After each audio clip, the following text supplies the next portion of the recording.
Well, I'll tell you what.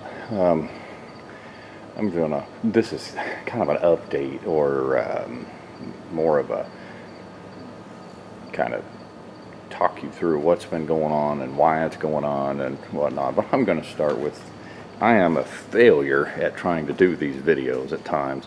I know it's going to be somewhat dark in here on and off, and I apologize. I have made several videos, and for one reason or another, I can't post them.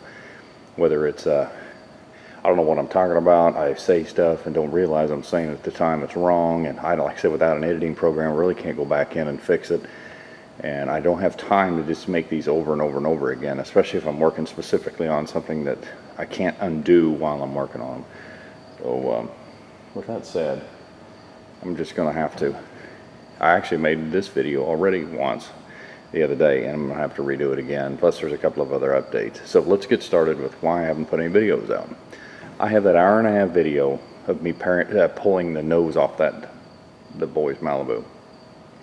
I may put it on because what happened was, although it was an hour and 30 minutes long, when I took it from this camera onto the SD card, it split it up in 3 different segments. So I can actually put it on in part 1, 2, and 3, even though there's no breaks in it. I can do that, and that would make the videos smaller. They're still pretty long. Boy was kind of interested, just kind of watching what's going on. I don't know. We'll kind of see how that goes, because they are long videos and they're really not showing you much. And a handful of them working on the passenger side of the car. I'm not even in frame. You can't even see what I'm doing, and it's not really a how-to. It's just a camera setup watching me starting to pull bolts. So we don't know. I'll consider that yet. I'm just doing an update on the car too, and to show you what it looks like and why, whatever. But anyway. So that's number one thing, is it's just a really long video of taking the nose off the car. I haven't put that on because of that. Number 2 is a friend of mine, the guy with the Buick, who didn't want to be on camera, names, and I understand. He had this thing laying at his house. He has a big old 3-story house, and he was under the impression, which of course I know nothing about heat and air, that one of these tubes possibly leaked. They was shooting like a yellow flame instead of the pretty blue or whatever color that. Anyway, so he gave me this thing. It worked fine. And what you're looking at is, I believe it's about 110. I haven't even really looked at it. 120,000 BTU furnace and a 5-ton AC compressor, all in one. He had this thing and took it out. Gave me a bunch of extra parts. Sorry about the dark. And anyway, this thing takes up most of the width of my 5x8 trailer, so it's at least 5 foot wide. And looks like about 3.5, 4 foot long, but it's heavy. We loaded it with a little tractor he bought. He bought a Ford diesel tractor, the front end loader, a brush hog, do some property and clean up. And so he gave me a bunch of parts. He gave me this. He gave me some of the duct work to get it out of the unit itself, which I know can't be cheap. So free is good. And the plan is, because I don't know, sorry about the panning, I don't know if this furnace is any good. It doesn't have a gas line to it, and yeah, I don't really want to heat the entire garage area. I'm going to pan around fast again. I mean, what I plan on doing, the E38's over here, the next project sometime, is right there on top of that building, or excuse me, the office part itself. Those are like 2x8 rafters going across here, and there's 3/4 inch plywood on top. And it's got that bit of an overhang. It's plenty strong. That thing probably weighs 400 pounds, maybe a little more. And I think his tractor will reach up high enough. It's going to be close, but the angle it's at, I think between a 3 of us, I think we can get it pulled up there. And I'm going to put it on the corner and then duct it down. I'm going to partition this off from here right to the top of that building, over that wall and down, and want to separate this section off so that I can heat and cool just one area. There's no reason to do it, this whole building. So that's number 1. Now, the problem is that I know this is going to shine funny because of the light, but there on the left side above that, you see a brown opening, and right below that furnace, actually, that is a plugged up window. And just to the left of that, down the bottom where the gas line comes in, and right now there's not even a regulator, nothing. They took everything out. So I'm going to get hold of the gas company and see if they'll even allow me to put gas back up here. Yeah, at least I'll have an air conditioner. Anyway, what I'm going to have to do though is that gas line's going to have to run up, and right between the opening of that garage door and that diamond-shaped window, which I plan on opening back up. It's kind of cool. The glass isn't broke. Anyway, so the gas line then is to go along that wall and go all the way across here and then drop down and then here. Now, there used to be a furnace or something. You can actually see the hangers there and another opening, and that still open up on top. So it actually has a, you know, the actual vent pipe with the cap and everything is still on it. And I'll have to drill a hole in the wall and run a condensate line out for the air conditioner. But anyway, so there is that. I want to pan back around.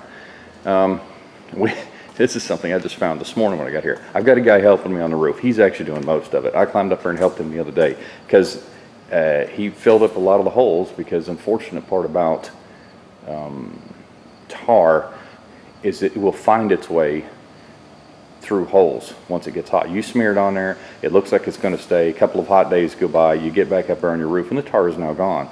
If it finds a crack, it's going to go down it. And so he found a couple of pretty ugly holes the way it was set up. It was actually the shingles that actually kind of rose up and had a hump under them and allowed basically the water to go right underneath. So he filled the holes up. It rained. We got 4 inches of rain the other day, and it still leaked in here. Pretty good, but not as bad as it was. So, and he knew this anyway, because he said he wasn't done. So I come in today, and oh, this is great. This is the extra front doors for that Chevelle wagon. And what you're seeing there and all over the floor is tar. So, oh man, I'm gonna pan up fast. So that hole right there, I don't know if he's got it plugged up or not. He's not here. I don't know if he's showing up today or not, but we're gonna have to, I'm gonna see where he's gonna be working next, because I have a funny feeling that it's going to be here. And although I don't have a lot of knife stuff here, I got a nice bumper down there on the floor for a Tahoe or pickup like mine, and I got this little sandblaster and some other stuff that I really don't want covered with tar, because there's, pan up again, because there's some holes here that I'm going to have to deal with. So anyway, yeah, so that's something we're going to have to deal with. Okay, now for the talking part, which I know I've already been doing. Here's a couple things that's happened that has really aggravated me. I've already done a couple of videos on that 5.3 swap on that Malibu, and I was having problems with, and I'm sure I told you this, and I did a video on it if you was watching them. I did a video on me replacing that, drive-by-wire throttle body, and for 2 weeks it was flawless. I drove it over here last week, went to go start it up, and it did the same thing. So like I said, I'm trying to be somewhat proactive, and I carried that, I carried my OBD2 you know, the reader still with me, and I put it in there, got it started back up, drove it home, didn't have any trouble with it. Went to go to work that evening, I reset that thing 3 times in the driveway, wouldn't take it. So it's obviously the harness itself is what the problem is. So I'm going to have to pull each one of those, either pins out individual or trace them. It's going to be hard to trace the wires because I put everything in looms, but I think it's right there at that fitting. Because if you touch that earlier, a friend of mine, I think I told you this, if you was messing with it, you could hear everything clicking on and off. So it's got to be in that. So I'm going to have to take that all apart, maybe have to get a different one. I really don't know. I'm not really fond of the drive-by-wire. If I was to do another swap, I would really look for pre-02 or pre-03 actually, and do that, and not go with the drive-by-wire. So anyway, that's just my personal opinion. There's nothing wrong with it. With the miles that are on it, it's a surprise it's worked as long as it did. So that's enough with that one. I'm just aggravated with it, and I'm not doing it. You know, I'm just going to have to fix it, and there's no way around it. So that's that one. Here, as you can see, this is the boy's car. I cleaned all these, it had that chrome trim around aluminum, excuse me, around this, and I knew these things get full of dirt and whatnot, and you can see the stuff I pulled out of here. It goes all the way across, and they had, and I'm sure I told you, let me step on some stuff. I'm not gonna dig through that trash right now, sorry it's so dark. There was a whole bunch of the sealer they had put in. They actually ran it to the top edge of the window, and these little clips actually go down. They actually sit down think it's like this. They actually sit down inside these channels, and there's several of these, and you're not going to be able to see that probably real good as dark as it is. But anyway, they slide down on this and hold it, and then the trim hooks onto it. And then holds them in. There's several of them. I've got several there, and there's several on the other side. And there was only 2 of them actually holding it. The rest of it was just being shoved down in that black tar stuff, whatever that is, sealer. And that's what was holding that aluminum trim on. And it started coming off on the top anyway. So the reason I was actually going to pull the window myself, but I know I'll break it doing it. The reason I pulled it though was because these are bad about rusting, especially the vinyl roof cars down in these channels. And actually, besides them being surface rusted up, I've actually taken a little screwdriver and kind of poked along there to see if I had any soft spots, and it's actually in pretty good shape, which I'm really, really surprised.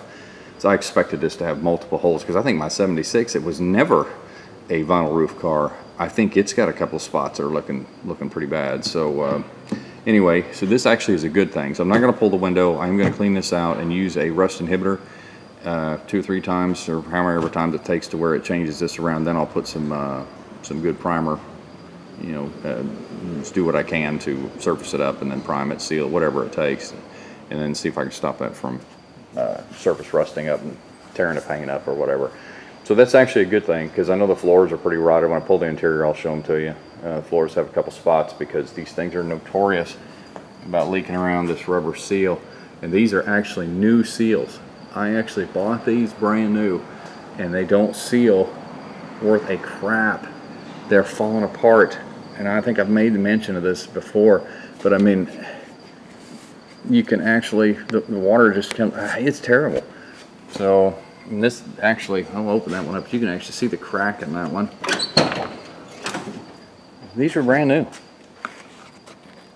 and this is what happened. I know somebody will probably tell you, well, you probably put it in there wrong. Well, no, they pin in there. I mean, you can't make this wrong. You can only do with what you have. It's not like I, was abusing it or put it in there with a pocket knife. I mean, I actually did. Sorry about that. Anyway, so there's that little update on this. I'm not going to show you the front of the car because it's tore off, and like I said, I'm not sure how I'm going to do these videos. So I'm going to stop there for just a minute, and you're just going to kind of look around. Okay. Now for the second fun part. I went. Now, mind you, state of Kansas may be cheap to live in to a certain point, depending on where you're at, which here is cheap. Car tagging, which we have talked about in the past, is outrageous. So I'll just tell you like this. I had to tag, they go off the basically your last name. They go off of the first letter of your last name, and they put it to a month, and that's when your tags are due. Well, I have 6 vehicles tagged and insured and was going to tag that Mustang. Paperwork went through, the bank's all done, everybody's happy. So I thought, well, I'll go tag that at the same time. And I knew it was going to break into every little bit of extra money I had laying around. The Mustang, we paid $10,000 for it, but because the bank, we got a $9,000 loan for it. I put down $9,000 on it just to, because that's technically what the paperwork showed. If I put 10 on there, I'm not sure that they could figure out what was going on. I didn't want to confuse them, so I put 9 because that's what all the bank paperwork said. So with that said, you get 10% just about. It's almost 10% tax right off the bat. So to tag that Mustang with all the fees and everything like that, and I did it as a antique, kind of like my the wagon. The wagon was only 18 bucks, so the Mustang will be 18 bucks next year. This year, however, is $940 to tag it. To tag my other 6 was another $690. Anyway, it ended up being $1,650. I don't remember, $1,600. I can't remember what it was to tag these 7 cars. So anyway, it bid into all of my extra cash laying around, which is why I can't have the roof redone the right way. Besides, it's a huge roof. So that's just something I'm just gonna have to deal with. So anyway, I get it tagged. I run home, threw a tag on it. So it's been injured for a while, but I haven't really been able to give it a good drive because it's not been legal. So I go run the tag and put it on there and throw the paperwork in the car like it's supposed to. I can't get the thing to start. I've had several videos of having trouble with that car to start. Primed it, things fired right up. I take it down the road. I didn't get a half mile from the house. Pushed in the clutch, coming up the intersection, and it dies and will not restart. Now, luckily, that I don't do a bunch of stupid stuff like not remember to bring things with me, because I know I'm dealing with a car that it's not been tested in a long time. So I had a couple of gallons of gas in the trunk and a few hand tools, and I managed to get it started up, and it ran like crap all the way home. So I'm done with that junk carburetor. Autolite 1100 is gone, and I bought another one that's coming on eBay. Should be here in another day or two. It's coming from New Jersey. But it's actually a Chinese brand new, which I know I don't like to buy Chinese. But people are wanting $350 to $850 for a rebuilt 1100 Autolite, and that is just ridiculous, buying another pile of crap. Now this one's new. The reviews on it were, it worked better than I expected. It started and ran really well, better than it has the whole time I've owned the car. The only problem I had was somebody, when it came from China, they had put the choke spring on backwards, so the hotter it got, the more the choke came on. Excuse me, got lung cookies. So I will check that prior to putting it on the car. So anyway, that'll give you an update on later on. Now another video I did, which was more of a how-to, what the spaghetti looking thing is here on the floor is a window regulator and motor from a 2003 Tahoe, and the window just, this cable, these are really bad about this. I'm trying to show you. It's not real simple here, but these are real bad about doing this. I guess I should have left it the way it was. If you take this apart, inside this motor, this thing pulls these cables left and right and makes your window go up and down. It's a pretty simple setup, but you notice this one, it's supposed to look like the one next to it. Spring loaded, goes in here, the cable wraps around this little wheel, and then this thing is supposed to be here, and you can see that's not in there. This is what happens to these. There's a little plastic, the way this comes together, the channel that holds this cable in place is just a small little plastic couple of tabs, or maybe it goes all around, I can't remember. It's been too long since I've actually seen one apart. But what ends up happening is that breaks, and then the cable comes off of that track and then either breaks the cable or just lets go and it drops, or it bunches it up is usually what it does, and then it drops the window down, and you can't either get it back up or you can't get it down. These things are kind of cheap. I think I only paid like 25 bucks for this thing, and they're really, really easy to install. So, I mean, I don't think it took me, 30 minutes to do the entire thing start to finish. And I was doing a how-to video and ran out of memory on the camera. I am really getting tired of not having stuff together before I do this. So, like I said, I really wasn't planning on doing a how-to, but this was a simple deal. I knew I could get it done pretty quick. And again, a failure. Me and the camera are not friends. So that's what's going on here. My life has been one disaster after another with this camera. So anyway, guys, I'm going to get off here. This is just a quick, what's going on and why I haven't put a video up. I've got them. They're just useless. So I'm going to put this one on first, and then I might put the one on and tearing the nose off. I don't know. Then I'll get into what I'm doing with the boys' car at this point, and then we'll go from there. So anyway, my other E38, the one that's going to go away. So anyway, guys, I'm going to get off here. So stay tuned if you want to see it. If you see that car starting to take apart, you don't want to see those long videos of somebody just milling back and forth carrying impacts and tools, and you can hear me, but you can't see what I'm doing. So if you don't want to watch them, I don't blame you a bit. Boy was just saying, well, yeah, I don't mind seeing it, kind of show you what's going on, not step by step, but as it's coming apart. So I don't know, we'll kind of see. So anyway, guys, we'll talk to you later.